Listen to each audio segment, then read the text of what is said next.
Well, today was to have been decision day in a long, drawn-out legal battle over the fate of two dogs, two Newfoundlanders.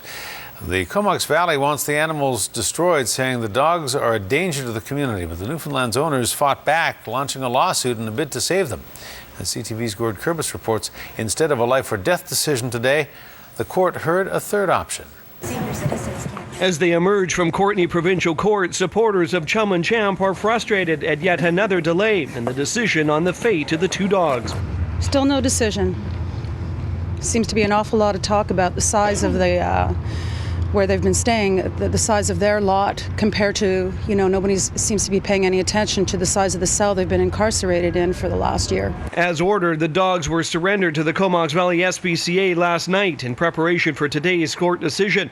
But instead of that decision, lawyers for dog owner Jacques Manseau and the Regional District both offered up alternative locations for the dogs to be shipped to. That's in order to save the animals. The Regional District put forth a new proposal based on getting an offer from the Newfoundland Dog Club of Canada, the BC branch, and they've offered to take the dogs to Saskatchewan, which is the original breeder of the dog Champ, and also the dog Chum was also from Saskatchewan, and they're going to pay for everything. They offered to pay for everything, the transport, the control. Now, that's not an option current owner Jacques Manseau wants to contemplate. I suspect they want them back in Saskatchewan.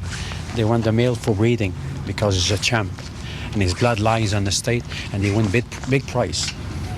They want them to use it for money. And what this offer does is it balances the Regional District's concern on public safety in this local community with respect to dangerous dogs, and it will allow the dogs to live. Instead, Manseau and the supporters would like the dogs, if they can't return to their Black Creek home, to go to John White in Comox. The father of one of the main Chum and Champ supporters has offered to give them a home, but the Regional District bylaw officer believes the man's age of 77 and the fact he doesn't have a lot of property don't make the suggestion suitable.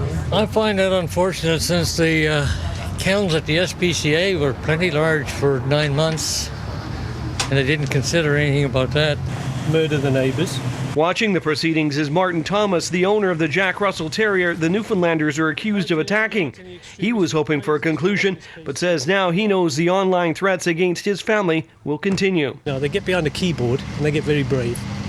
And some people have just made stuff up, and then other people have seized on it and they're fed off each other. The SPCA closes at 5. I think Mr. Chesterly wanted to talk to you about that. Do you have a minute?